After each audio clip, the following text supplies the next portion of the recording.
Welcome to grow money solution. इस channel पर हम stock market update, analysis, strategies के बारे में बात करते हैं। इस वीडियो में बात करेंगे हम निफ्टी 50 के बारे में, साथ ही उससे रिलेटेड स्टॉक्स के बारे में बात करेंगे।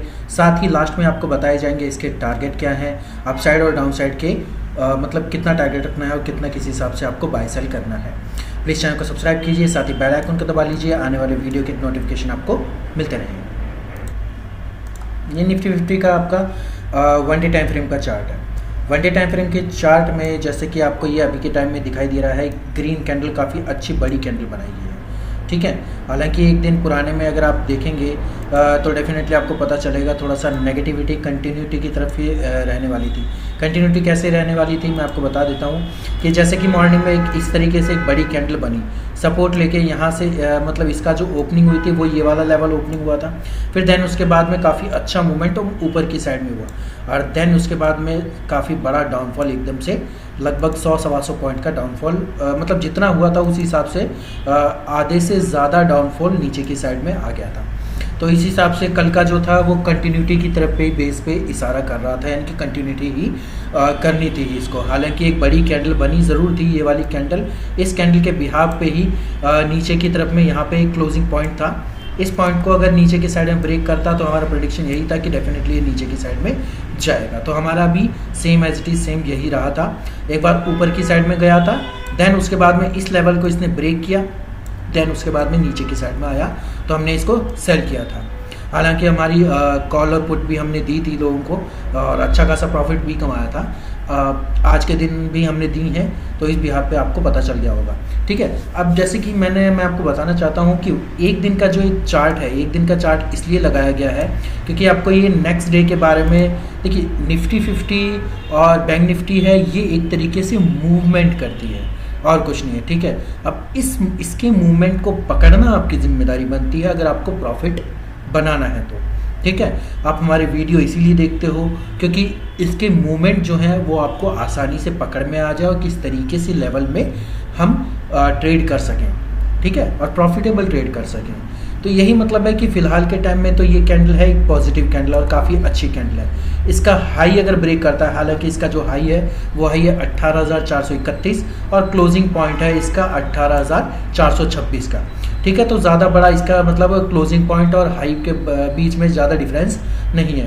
हालांकि अगर इसका हाई ब्रेक होता है और अच्छे खासे पॉइंट पे, यानी कि कम से कम 40-50 पॉइंट पे ऊपर की साइड में क्लोजिंग दे देता है, यानी कि 40 से 50 पॉइंट मान लो, एक तरीके से लगभग 18,500 को टच करता है, ठीक है। 18,500 को टच करने के बाद में आपको एक सिग्नल मिल जाएगा, ऑटोमेटिकली आपको समझ में आ जाएगा। देखो डेली रूटीन पे ट्रेडिंग करते हो तो आपको ऑटोमेटिकली समझ में आ जाएगा, देखते हो तो भी समझ में आ जाता है कि एक ऐसा लेवल बन ही चुका है कि इस लेवल से ऊपर जाने पर डेफिनेटली ये आपका ब्रेक थ्रू होगा और डेफिनेटली बाय के साइड में जाएगा ही जाएगा।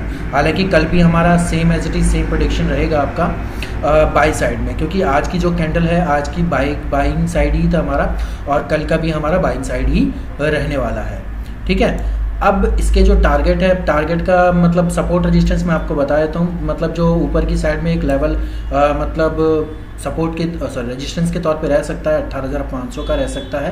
देन उसके बाद वहाँ पे आसपास में कोई भी सपोर्ट रेजिस्टेंस का काम नहीं कर रहा है आपका ये 18,600 के लेवल को छोड़ के, यानी कि अगर 18,500 या 530 या 35 तक अगर पहुँचता है तो डेफिनेटली आपका एक लेवल 18,600 का भी दिखाई देने वाला है नेक्स्ट डे, यानी कि कल के दिन में। अब रही बात नीचे की साइड में, नीचे की साइड में तो 400 का लेवल तो हमारा पहले ही था और आज भी था और 2 दिन पहले भी सेम ही लेवल था।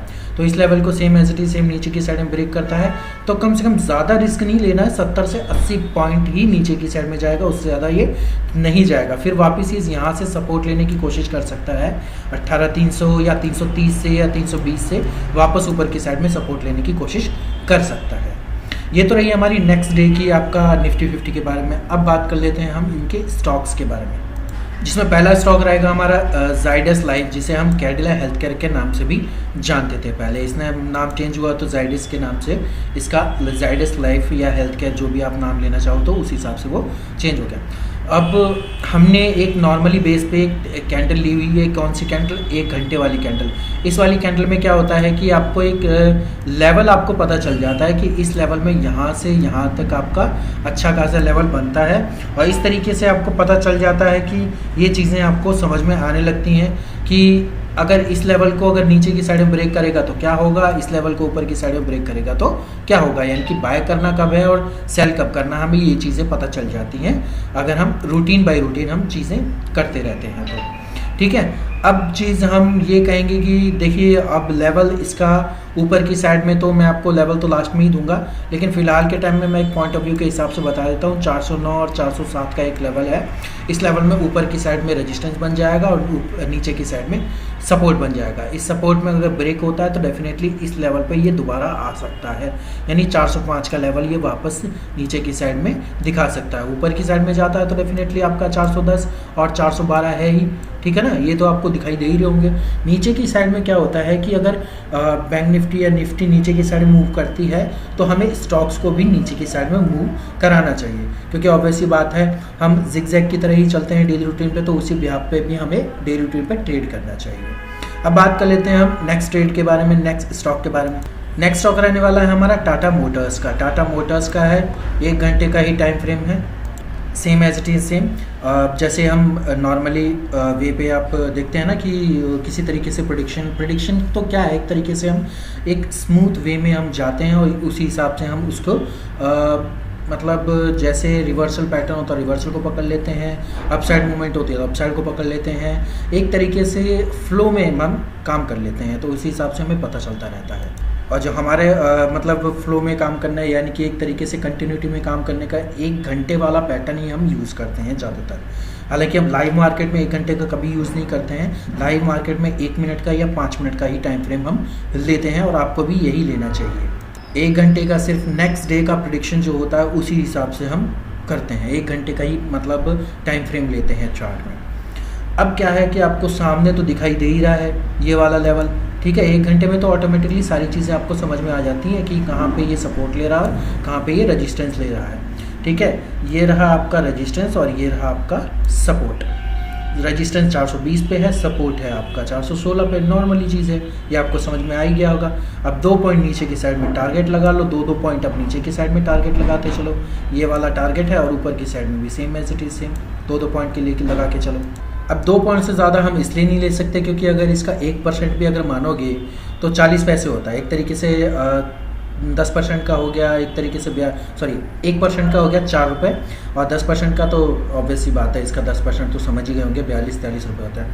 अब 1% का टारगेट हम लेके नहीं चलते, हम 1 से भी आधा लेके चलते हैं, तो इसलिए समझ जाओ कि जो स्टॉक से आपका प्रॉफिट इतना देने वाला है, यानी 1% अगर मूवमेंट दे रहा है तो डेफिनेटली 50 पैसे का आपका मूवमेंट एकदम टारगेट अचीवेबल है।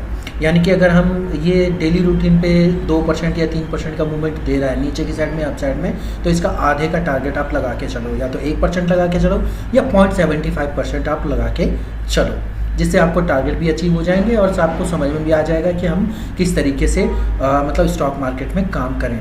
और ये ज़रूर ध्यान रखिएगा इसकी जो एक लेवल है, यानी कि मतलब कंटिन्यूटी जो काम करने वाला है, यानी कि इसकी मूवमेंट में आपको समझ में आ जाएगा कि मूव कहाँ होने वाला और कब होने वाला है, कब सपोर्ट लेगा, ठीक है। तो अब इसके टारगेट और सपोर्ट रेजिस्टेंस के बारे में हम बात कर लेते हैं।